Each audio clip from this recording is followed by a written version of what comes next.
A bebida que se tornou símbolo de uma celebração e que há 2000 anos representa o sangue de Jesus. Como é que era o vinho do tempo de Jesus?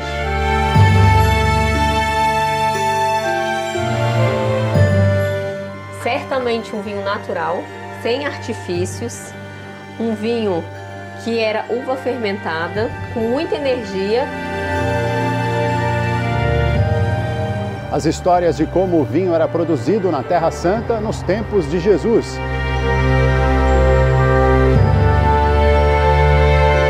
Eu estou vendo aqui na rolha que esse é um Syrah. Sim.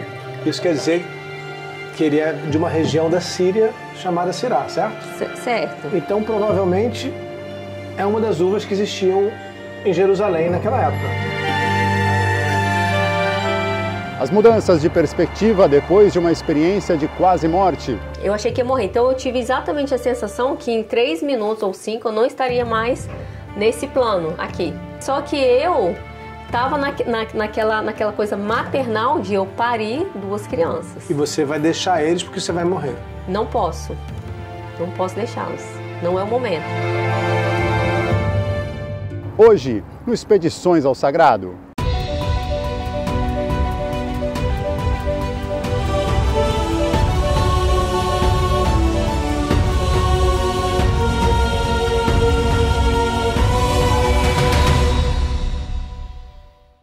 Olá, eu sou o Sérgio Patrick e esse é o Expedições ao Sagrado, uma parceria entre a TV Aparecida e o projeto Jornada Infinita.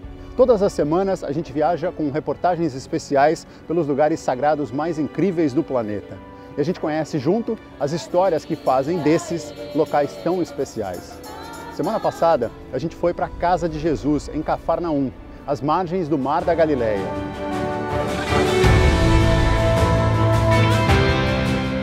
Também para o Jardim do Getsemane, palco de acontecimentos importantes da vida de Jesus. Hoje, a gente segue viajando por lugares sagrados fascinantes, com histórias captadas durante expedições do projeto Jornada Infinita. Todo mundo pronto? Vamos viajar? Sejam muito bem-vindos. Esse é o Expedições ao Sagrado. Quando se fala em vinho, é comum que a gente pense em países como França, Itália ou Portugal, lugares onde a produção e o consumo da bebida fazem parte da cultura do país e do dia a dia dos cidadãos. E também porque esses países são exportadores e, portanto, têm os nomes historicamente associados ao vinho. Em qualquer lugar do mundo você encontra vinhos desses países. Mas não foi na Europa Ocidental que o cultivo de uvas e o uso da fruta para a fabricação começaram, nem no Oriente Médio. Também não foi nos tempos de Jesus, mas muito antes. Arqueólogos encontraram indícios de fabricação de vinho na Geórgia, antiga República Soviética, que fica no sul do Cáucaso, na Europa Oriental. Por volta de 6000 a.C., os povos da região descobriram a fermentação que transformava o suco de uva em vinho, quando enterravam o suco para preservação durante o inverno rigoroso. Para o cristianismo, 2 momentos da vida de Jesus marcaram a importância do vinho. No primeiro deles, o milagre de Jesus relatado nos Evangelhos, que foi também o início da vida pública dele. Jesus transformou água em vinho a pedido da mãe, Maria, para evitar que a bebida acabasse numa festa de casamento. O episódio ficou conhecido como Bodas de Caná. E também na última ceia com os apóstolos, um pouco antes de ser preso e crucificado.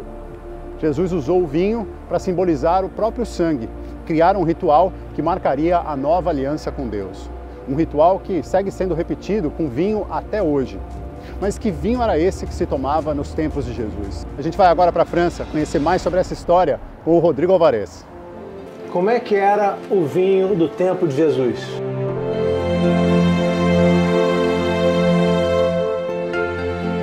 Certamente um vinho natural, sem artifícios, um vinho que era uva fermentada, com muita energia. Num dos dias mais frios do ano, eu estou chegando aqui no bairro do Marais, a poucos metros do Rio Sena, muito perto do Museu Picasso.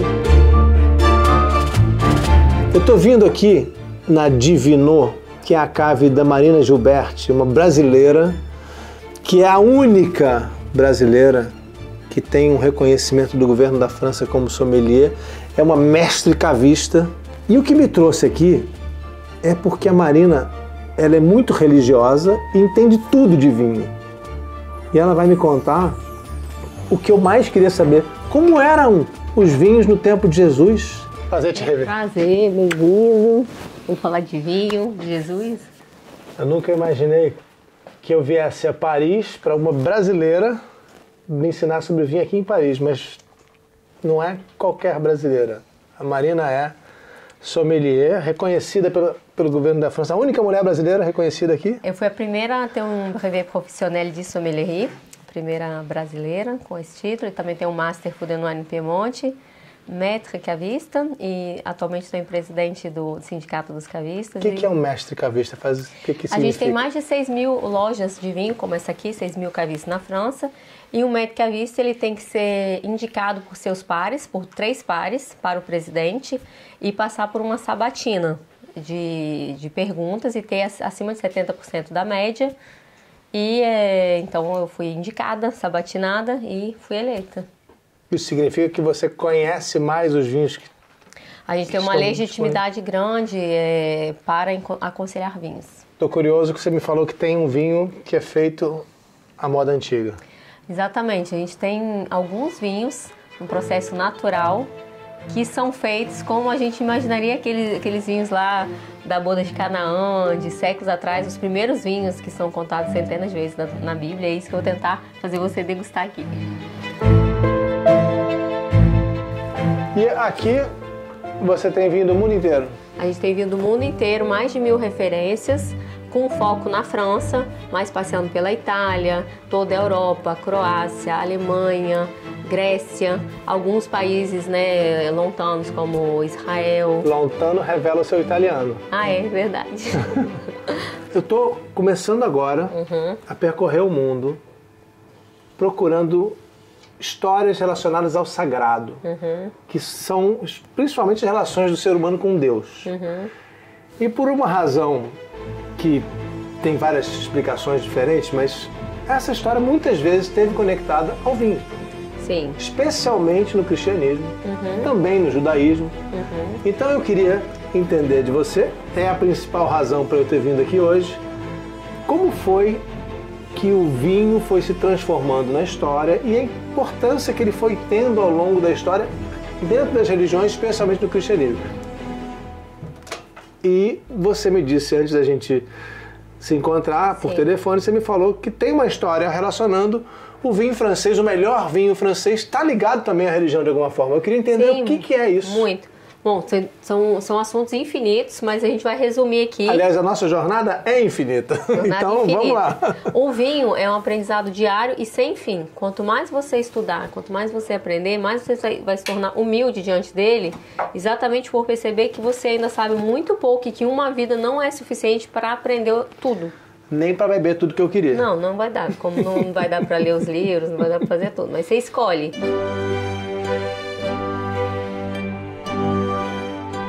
O vinho, na história francesa, ele está diretamente ligado à monarquia e ao clero. Quando a gente pensa naquele filme O Nome da Rosa, aquelas bibliotecas fechadas, as bibliotecas, elas eram destinadas a um nível social dentro da nobreza, monarquia, e um nível do clero. E quem fazia os vinhos eram os monges. E as melhores abadias faziam os melhores vinhos. Mas por que você falou de biblioteca junto com vinho? Qual é a relação dos livros com o vinho? Para fazer vinho bom, você tem que, imaginando numa época que a vida era muito curta, a gente não tinha remédio, antibiótico, então as pessoas podiam falecer com 38, 40 anos.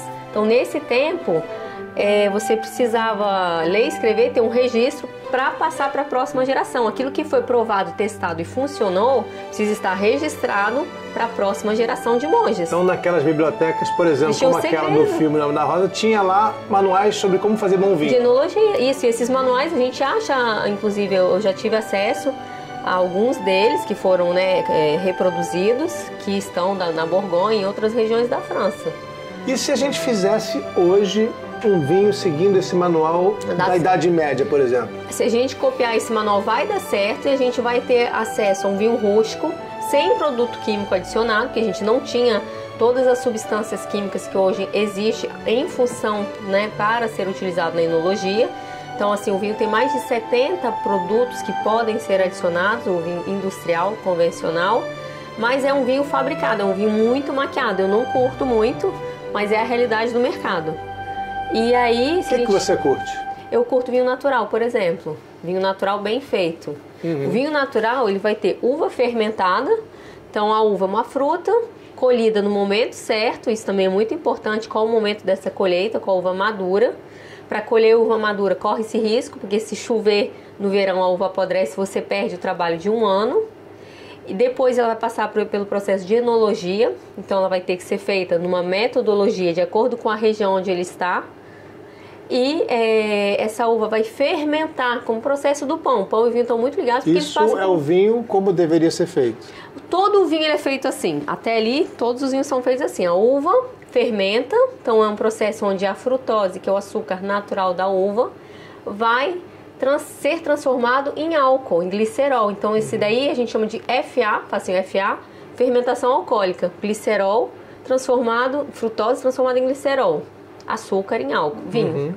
Processo da natureza. E qual é a diferença do vinho que a gente tem hoje fabricado aqui na França, no mundo inteiro, e o que se tinha 2000 anos atrás, por exemplo? É que hoje o processo de enologia pode acrescentar muitos artifícios para criar um sabor desejado. Eu quero um vinho mais fluido, eu quero um vinho mais alcoólico, eu quero um vinho menos ácido, mais ácido. Então eu posso acidificar, fluidificar, espessar, acrescentando goma arábica, acrescentando ácido cítrico, ácido tartárico. Posso acrescentar muitos produtos e alterar o produto final em função do que o consumidor deseja. Aí eu atendo um consumidor, mas eu tiro a realidade como ela é. Eu não tenho mais um produto genuíno. Então o paladar fica enganado. Tem gente fazendo vinho diferente, como antigamente? Tem muito. Inclusive a França, né? A gente está no número 1 no mundo vinícola, junto com a Itália. Todo ano um surpassa o outro em quantidade e qualidade, isso é ligado à tradição. E tem muitos produtores naturais aqui que fazem vinho dessa forma. É muito difícil, dá mais trabalho. E é mais caro também, demanda mais mão de obra. Porque a uva pode estragar, porque exatamente, pode perder a gente colheita, não tem proteção, né? Eu não tenho um conservante, eu peguei o risco da colheita, de dar um problema ali na natureza.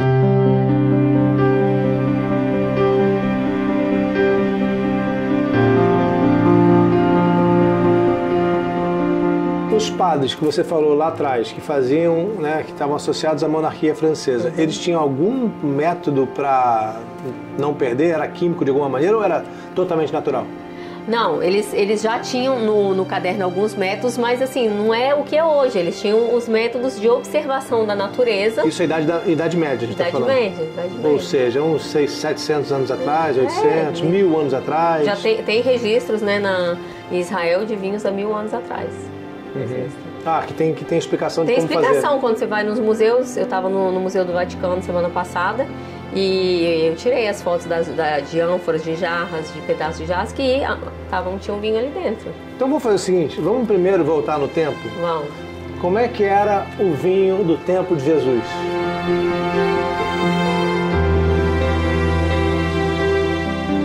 Certamente um vinho natural, sem artifícios, um vinho que era uva fermentada, com muita energia e também energia boa e energia da luta daquela época. Então cada garrafa é única, porque o vinho é vivo.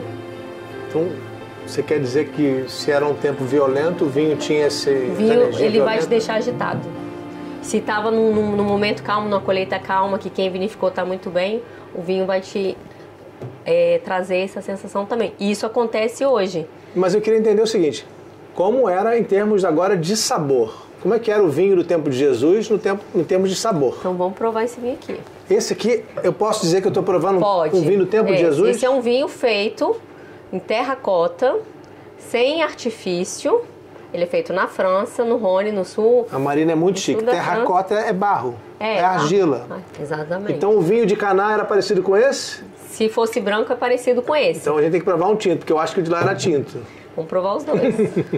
Saber. Saúde.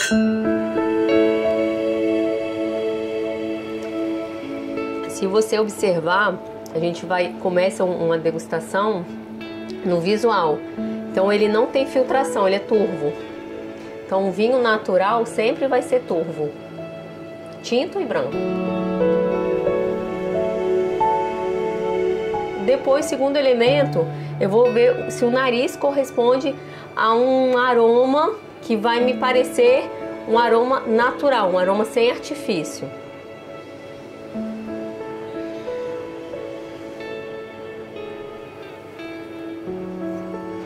Quando você agitar assim, você vai perceber alguns etéreos, né, que sobem com a oxigenação. Eu sou muito ignorante se eu disser que tem algum cheiro de enxofre aqui. Não, pode. O seu nariz, a sua memória olfativa, ela pode sentir tudo que o seu cérebro falar para o seu nariz sentir e que a sua boca tem vontade de falar. Tudo é permitido. E para você faz sentido enxofre aqui, não? Para mim não tem enxofre, mas para mim tem uma nota acética. A nota acética é ligada ao vinagre.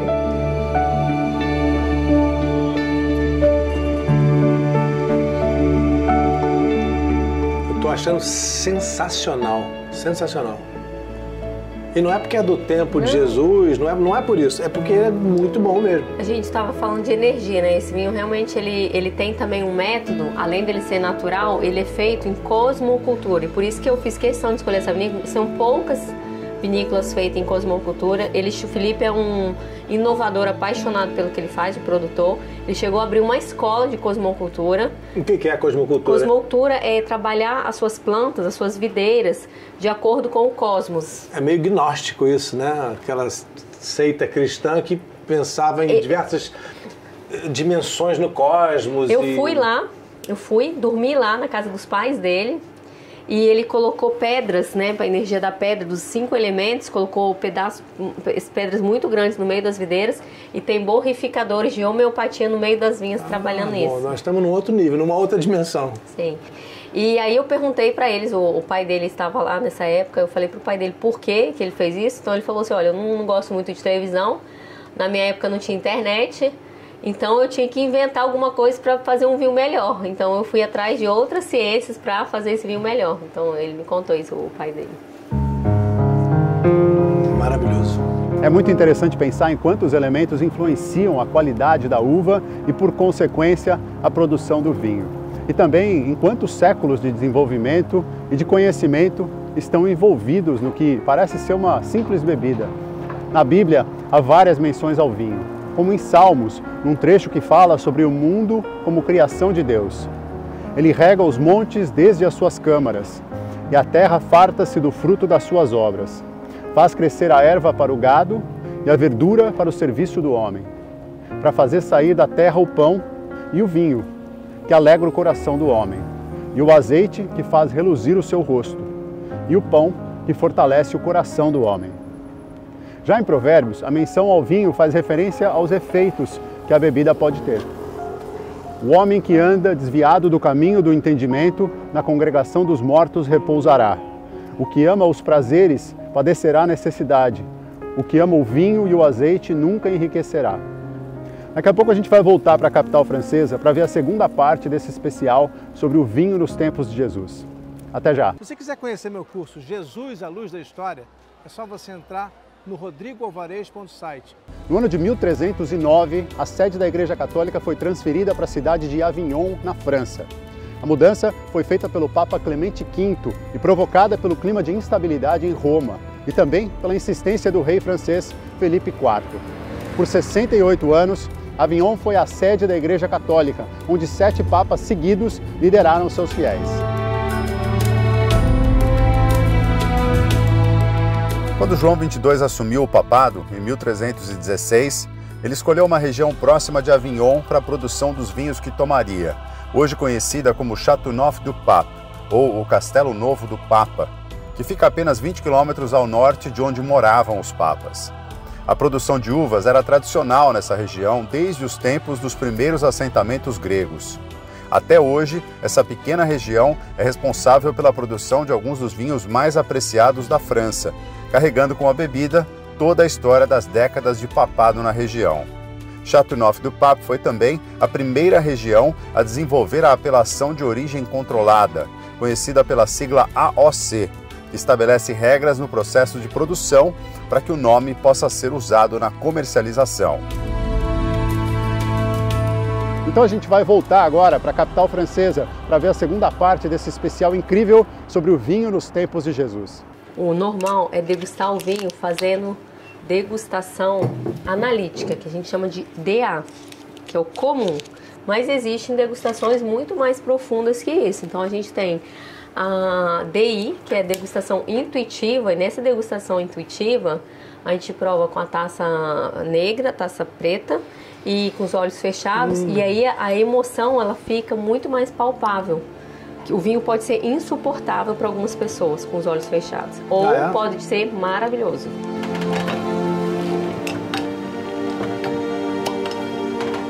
Importante sempre. Por que você cheirou a rolha? Eu cheirei porque a rolha ela é feita de cortiça, um material orgânico, é a casca de uma árvore. E se tiver uma bactéria, tiver o TCA, ela pode estar contaminada e o aroma ir inteiramente para o vinho, danificando o vinho. Então, muito importante sentir esse cheirinho. Ela está super sadia. Mesmo que não esteja toda vermelha, você vai cheirar? Sempre eu vou cheirar. E aí aqui, por acaso, eu abri.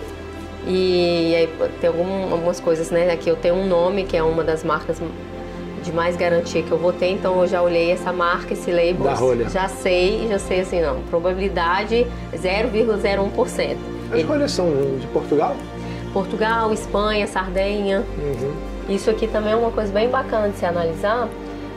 Esse vinho não recebeu nenhuma invasão de oxigênio, a rolha está na cor natural e a única parte tinta está aqui, então é um fator de qualidade 100% qualitativo.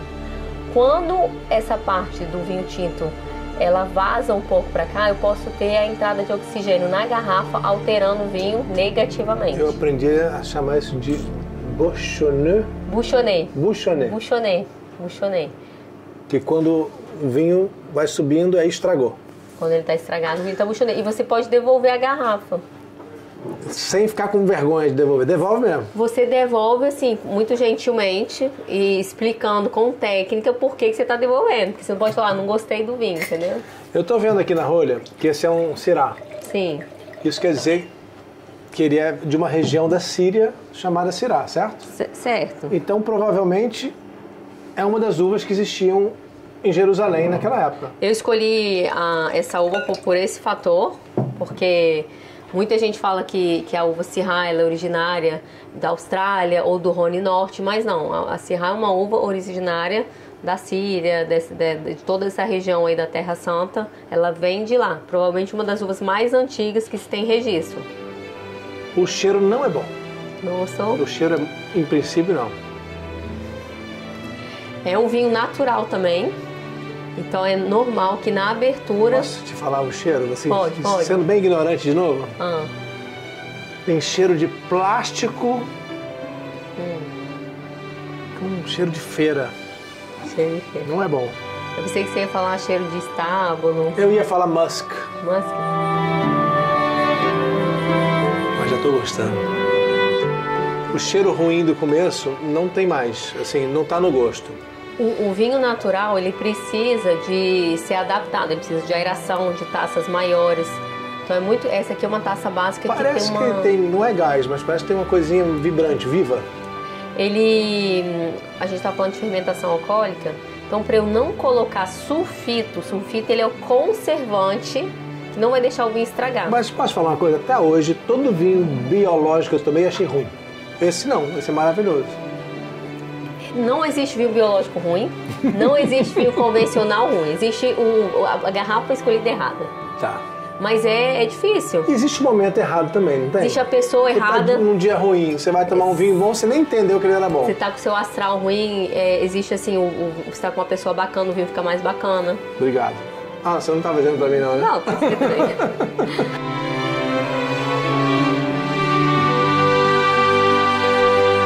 Vamos lá, uma questão que sempre surge. O vinho tem que ser na temperatura ambiente. Ambiente de onde? É corretíssimo. Ambiente de onde? O vinho a temperatura ambiente, o tinto, ele vai ser degustado entre 12 e 15 graus. Se você tomar uma Romanée... Ambiente do Rio de Janeiro no verão vai ser um vinho horroroso. Tem que colocar no gelo.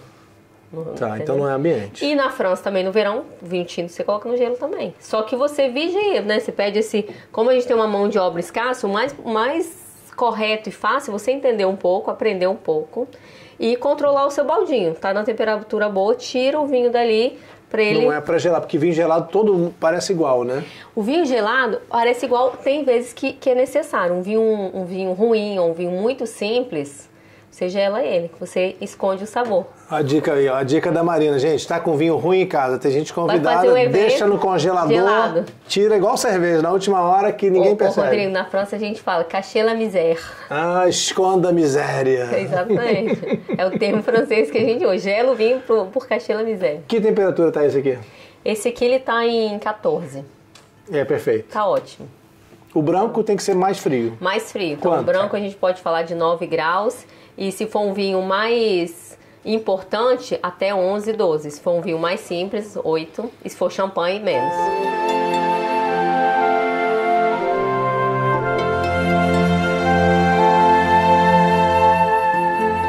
Marina, você acha que o vinho das bodas de Caná era parecido com esse? Poderia ser essa uva, por exemplo, por isso que eu escolhi. A uva a gente já quase concordou que tinha grande chance, mas e o estilo do vinho também era parecido?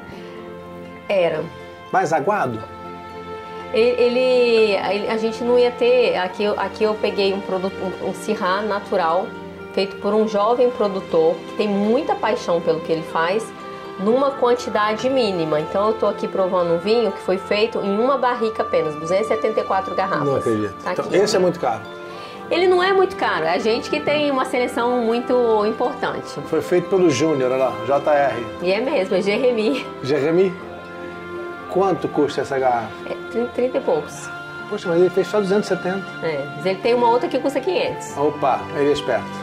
Marina, você concorda com o que disse o servente nas bodas de Caná? O servente disse pro noivo, poxa, você serviu o vinho bom no final. Normalmente as pessoas botam vinho bom no começo, quando todo mundo tá bêbado, você dá o vinho ruim.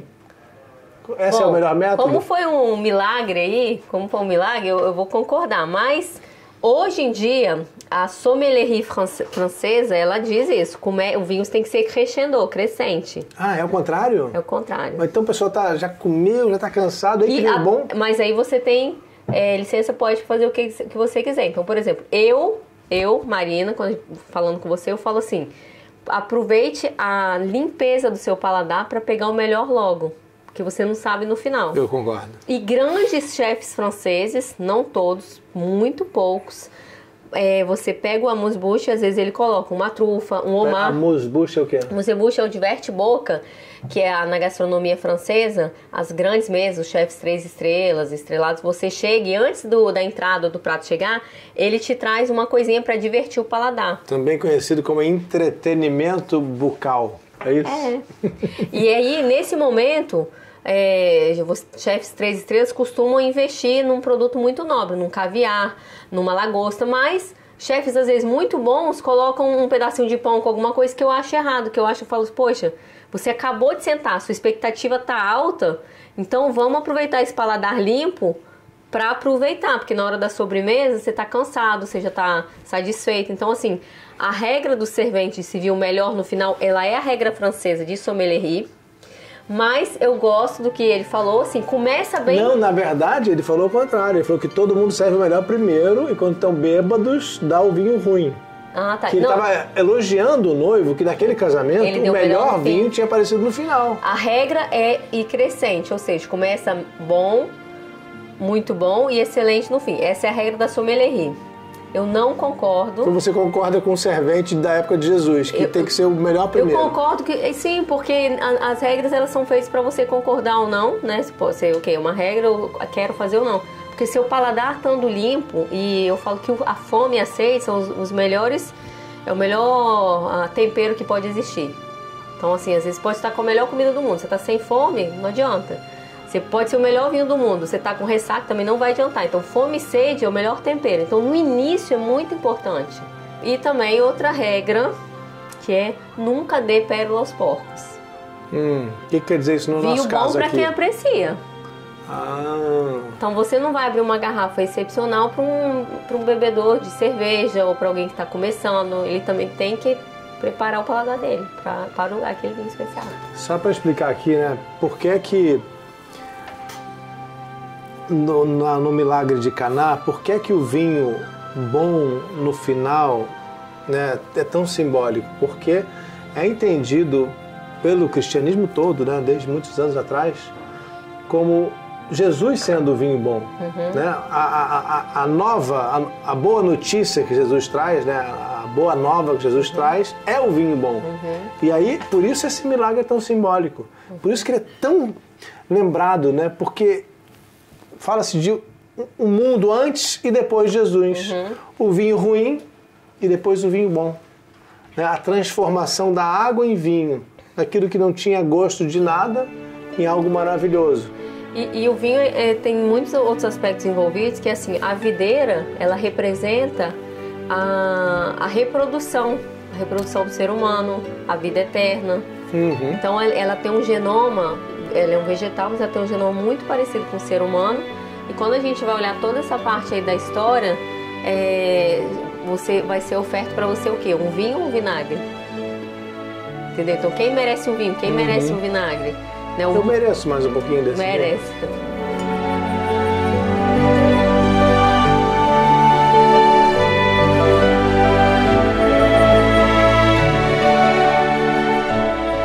A conexão do vinho com o sagrado vem de muito tempo. Na antiguidade, gregos e romanos adoravam um deus que chamavam de deus do vinho. Era Baco para os romanos e Dionísio para os gregos. Esses povos associavam o vinho à inspiração divina, com a capacidade de reduzir o sofrimento e promover momentos de alegria. O vinho é a bebida alcoólica mais mencionada na Bíblia, já que era parte da rotina das pessoas que viviam na região nos tempos de Jesus.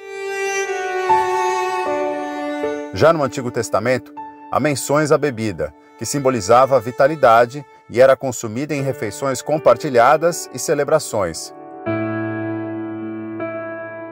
Mas há também observações sobre o uso exagerado, como em Provérbios.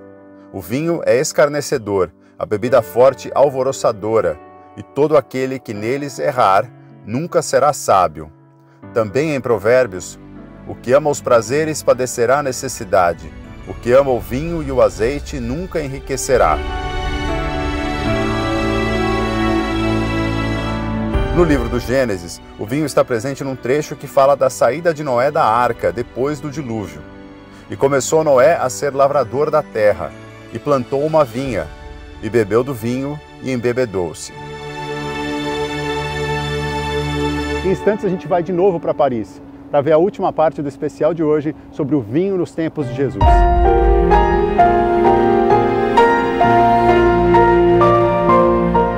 E aí nesse momento eu já entrei em convulsão, oxigênio, e aí só que eu ainda lembro de eu estar assim, como fosse uma espécie de um túnel onde meu pai, que é morto, estava no teto, como fosse assim, tô aqui, tá tudo bem. Olhando para você. No teto assim, falando, tô aqui, tá tudo bem.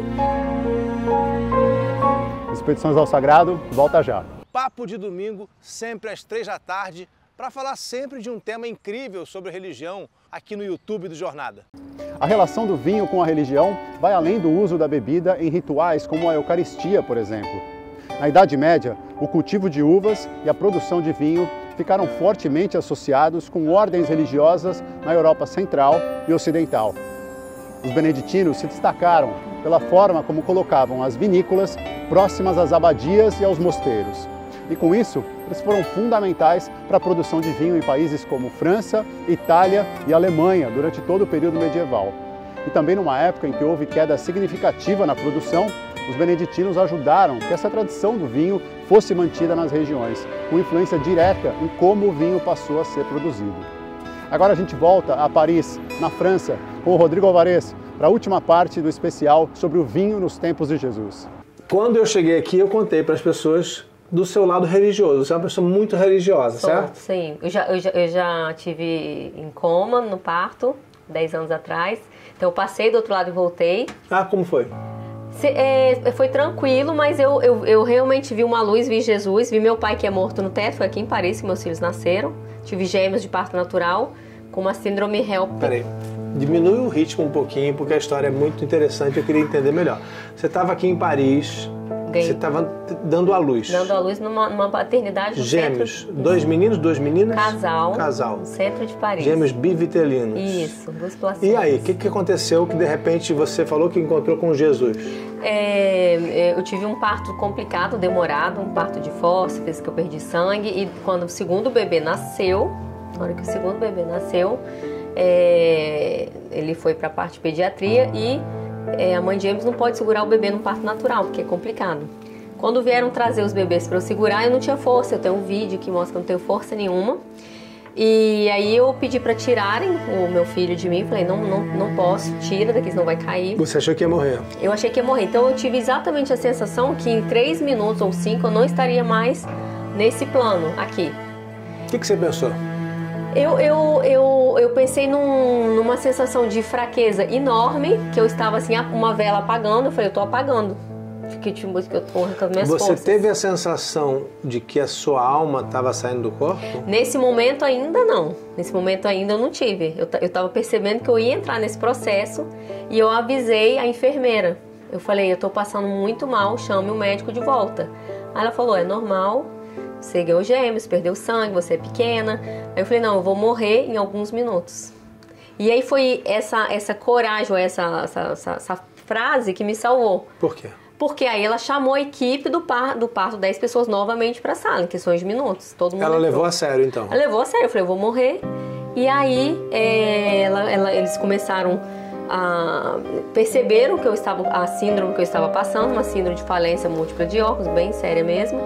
E aí nesse momento eu já entrei em convulsão, oxigênio. E aí só que eu ainda lembro de eu estar assim, como fosse uma espécie de um túnel onde... eu conversava com... Era muito calmo. Como era o túnel? Me conta. Não, uma passagem de luz, mas eu vi a sala do hospital. Eu estava ali naquela sala. Você estava consciente? Não estava mais consciente como agora, era outro nível de consciência. De olhos fechados ou abertos? De olhos fechados, com uma luz. Meu pai, que é morto, estava no teto, como fosse assim, tô aqui, tá tudo bem. Olhando pra você? No teto assim, pronto, tô aqui, tá tudo bem. E só que eu... Tava naquela coisa maternal de eu parir 2 crianças. E você vai deixar eles porque você vai morrer? Não posso deixá-los. Não é o momento. Então, nesse momento, eu fiz uma negociação com Deus ali. Eu falei, eu tô entendendo que eu tô indo, mas não posso ir também. Não vou porque não posso ir. O que Deus falou? Aí ele não respondeu. Eu argumentei várias coisas. Falei, olha, tem 2 filhos... Não é o momento, eu acho que esse momento é de eu educar essas crianças, cuidar dessas crianças. E na minha imagem isso durou alguns poucos minutos, assim, 10 minutos, 5 minutos. Só que eu acordei, acordei 10 horas depois. Tudo isso. Só que pra mim durou 2, 3 minutos. Aí tem um período ali que eu estava sob cuidado médico, então eu estava amarrada na cama com convulsão. Mas quando eu acordei, eu parei às 19h40 da noite e acordei às 6 e pouco da manhã. Quando eu acordei, eu tirei tudo. Tirei oxigênio, tirei tudo. Foi embora. Sentei na cama e aí apitou alguma coisa, alguém veio e falou, não, você não pode. Eu falei, tô ótimo, cadê os meus filhos? Tava curada? Eu tava assim, eu tava bem melhor do que eu estava. Eu passei ali 10 dias no hospital, né? Eu tava com... o meu sangue era mais vermelho como a minha unha, assim, porque minha urina, porque meus rins estavam com muito problema, tudo bem problemático. Mas, assim, o cérebro estava muito bom, o corpo, a força deu uma respirada, o oxigênio voltou. E aí eu fui conhecer meus filhos. Como é que é o nome deles? Chiara e Luca. Que idade que eles têm hoje? 10 anos, então isso foi 10 anos atrás. E aí, brindamos com champanhe. O melhor champanhe que existe na França. Qual é? Celos. Nunca ouvi falar. É muito pequeno, são apenas 50 mil garrafas produzidas por ano, é muito raro. Você contou isso quando eu te perguntei sobre a sua religiosidade. Porque isso te faz acreditar na religião. Mas você já era religiosa antes? Eu já era, tanto que quando nesse momento, eu tive... Meu pai tinha Maria também. Tinha Maria, mãe de Jesus, estava ali na sala também. E quando eu voltei para outra sala, para a sala normal, que não era a sala de parto, a enfermeira veio com o santo, São Francisco, que é São Francisco, eu peguei numa cidadezinha no Alto de Assis, na montanha onde ele era tentado pelo diabo.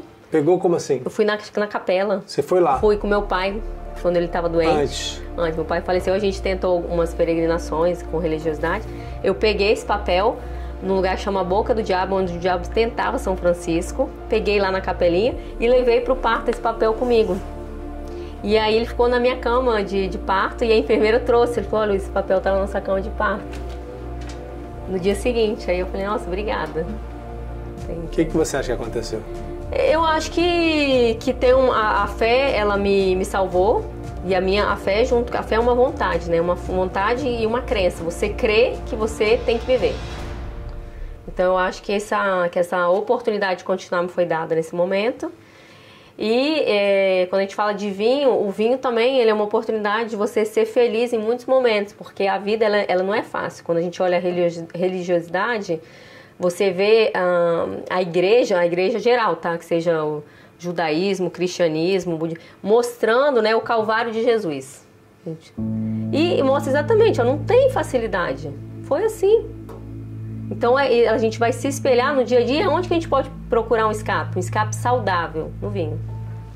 Mas não é no vinho no sentido da pessoa ficar fora de si, não é isso que você quer dizer? Não. Aliás, a sua disciplina ela sempre será a sua liberdade, né? A nossa disciplina é liberdade. Você pode beber vinho sua vida inteira com disciplina, com parcimônia, né? Então, se você tiver disciplina, você não precisa fazer nenhuma abstenção.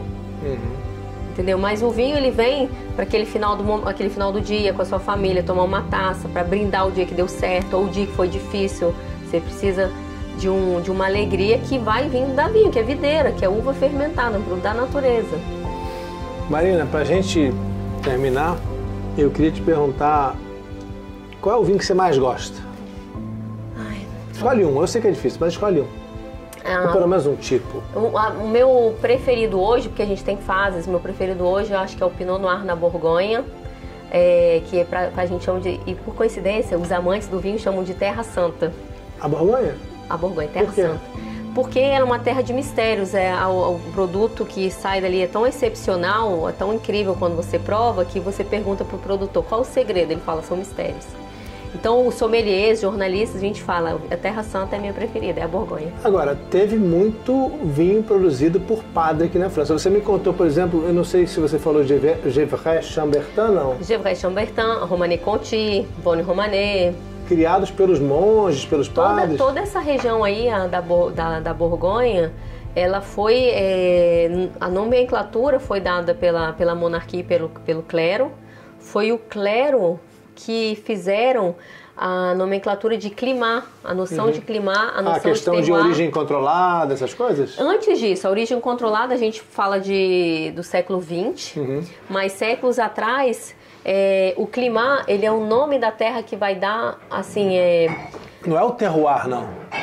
Terroir é outra coisa, está ligado, mas o climat, ele em 2005 virou patrimônio da Unesco, patrimônio da região, da Unesco, por transmitir uma tradição. Então, assim, digamos que aqui nesse local aqui, tudo isso aqui é uma parcela de uma vinha.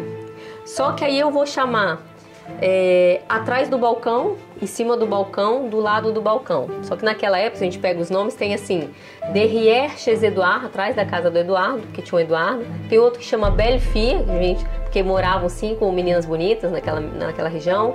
Tem um outro que é Les Amoureuses porque tinham apaixonados ali. E essa nomenclatura ela foi dada pelos monges para explicar aquele terroir específico. Que legal isso! E na tradição, séculos, as pessoas da Borgonha não tiraram isso. Então eles fazem uma barrica de um vinho, uma barrica de outro e não misturam. E continua com esses nomes? Continua com esse nome. Tem uma história bacana ligada às cruzadas, né, que é um Grand Cru, que é o Montrachet. Tinha o senhor do Montrachet, que tinha proprietário das terras, que mandou um dos filhos para as cruzadas. E... Pausa, cruzada.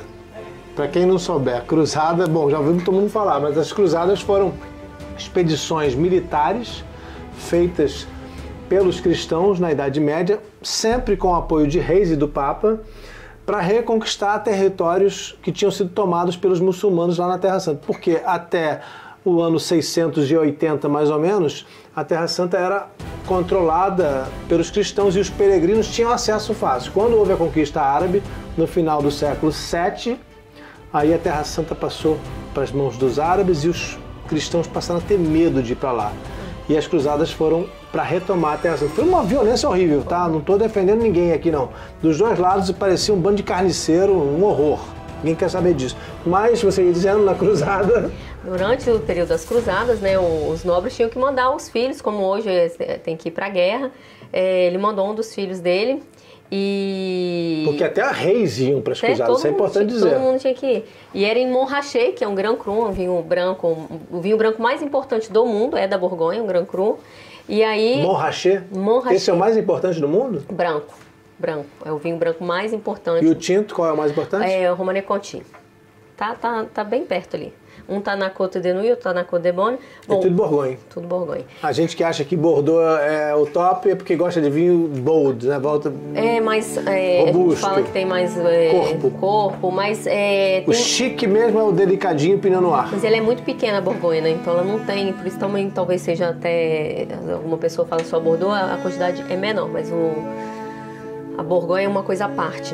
E o filho dele voltou, né? Então voltou para lá e ele teve um irmão, o senhor do Montrachet, teve um caso extraconjugal, e aí os vinhos foram nomeados Batard Montrachet, bastardo. Tem um Grand Cru chamado Batard Montrachet. Alguns irmãos não aceitaram ele, mas o outro irmão aceitou. Aí tem um vinho do lado do Grand Cru que chama Bienvenue Batard Montrachet, que é bem-vindo, o irmão acolhe o outro. E isso está na história. E até hoje você vai tomar um Batard Montrachet, um Bienvenue Batard Montrachet ou um Montrachet. E Montrachet, do Patois, é os Montes Arrancados, que é em cima de uma montanha. Patois para mim é coisa lá da Bahia. O que é Patois? É a língua local daquela região. Dialeto. Aqui na França? Tinha essa língua? Tinha. A língua assim que hoje você não... Para nós pode ser, para nós em Paris o francês pode ser mais complicado, mas tem os livros dos monges, né, que traduz o que é Montrachet. Monte Arrancados. Arrancado. E por que os padres entendiam tanto de vinho? Será que é por causa do milagre das bodas de Caná? Será que é porque na última ceia Jesus serviu vinho? Historicamente sempre se bebeu vinho nos momentos das ceias, dos reencontros, né? A ceia que a gente vê, ela é uma dessas reuniões que foi mostrada, mas tradicionalmente servia-se vinho. Quando você fala religiosamente, né, do corpo e do sangue, ele é o pão e o vinho, que são produtos que existem desde sempre, então o trigo fermentado, uva fermentada. E quando a gente fala, né, dessa força que ela te dá, o pão e o sangue, eles vão te dar uma força extra normal, quando eles são sagrados. Por isso e é gratuito, né? Nenhuma igreja você vai pagar por isso, nenhuma religião do mundo faz você pagar por isso. E são forças quando você acredita. Você vai lá e pega a sua meditação, bebe do corpo, bebe do sangue, come do corpo, e para ter a interação que isso vira sagrado, o vinho tem que ser natural. Semana passada eu estava no Vaticano, eu fui à sacristia, atrás do vinho do Vaticano. Qual é? É de uma abadia, Trefontana, perto. Eu não tive tempo de ir até lá, mas a freira que cuida desse vinho não estava lá. Eu teria que ter ido pela manhã, mas eu descobri um pouco. Aí eles falaram, olha, é um vinho que não tem artifícios industriais, porque para funcionar sacro não pode ter parte industrial nele. Esse é o vinho que o Papa toma? Sim. E me deram o nome do local que é feito.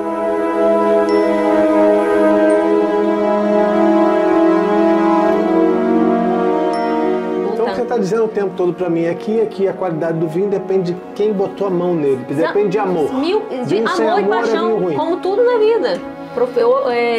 Se você não colocar essas duas qualidades no que você faz, não tem produto final que é bom. Amor e paixão. Isso, esses vinhos aqui, ó, o cara faz isso, você prova, você sente a energia que ele colocou ali dentro. E ainda vou até mais longe.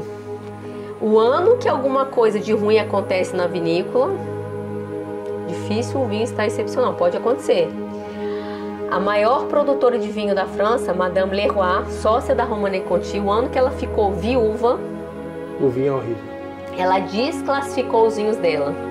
Ela tinha o Borgonha básico, que era um vinho de 30 euros na época, que hoje não é mais. E ela tinha os vinhos de Village, Premier Cru, Grand Cru. Ela desclassificou tudo em Village. Ela pegou o Grand Cru de 1.000 euros, 2.000, botou tudo aqui. Todos os vinhos esse ano, na morte do meu marido, que eu me tornei viúva, vão ser vendidos, que eu não vou arriscar meu nome. Então, produtores muito sérios, que tem também uma preparação econômica para isso, fazem isso ainda hoje. Então eu tô achando que aquela viúva clicou, ela tava muito feliz que o marido morreu, porque é ótimo o champanhe que tem nome de viúva, né? Não, tadinha. Eu acho que ela tava, acho que com a guerra ela tava esperando que isso acontecesse, entendeu? Ah, ele morreu na guerra? Foi. Isso eu não sabia. Então nós vamos terminar brindando com um vinho que talvez seja o mais parecido que a gente pode chegar hoje. Com o vinho de Canaã lá. O vinho de Canaã, das bodas de Canaã. Das bodas. Saúde. Saúde. L'Chaim. História fascinante, né? Os relatos dessas experiências de quase morte podem ser muito poderosos e fazem realmente a gente pensar no que existe além da vida. Muito obrigado ao Rodrigo Alvarez por esse especial fascinante. E obrigado a você pela companhia. Nossa viagem pelos lugares sagrados mais incríveis do mundo continua. Semana que vem a gente vai falar sobre grandes encontros com histórias da Terra Santa e de Nova York. Eu vim aqui a Nova York para contar para você uma história que mudou a minha vida. E eu nunca contei para ninguém. Mas sabe por que eu não contei?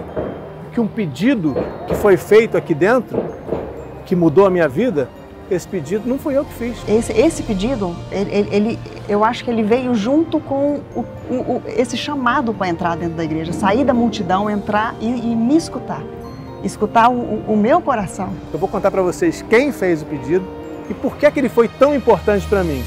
Deixa eu falar com as pessoas que estão assistindo a gente, que estão do outro lado aqui da tela. Pessoal, isso aqui é incrível. Não foi descoberta só a sinagoga. Bom, só a sinagoga já seria algo impressionante. Mas o que se descobriu aqui em 2006 foi a cidade inteira de Migdal, a cidade de Maria Madalena. Rodrigo, nós estamos andando em pedras originais de Magdala. Jesus provavelmente pisou nessas pedras. Maria Madalena.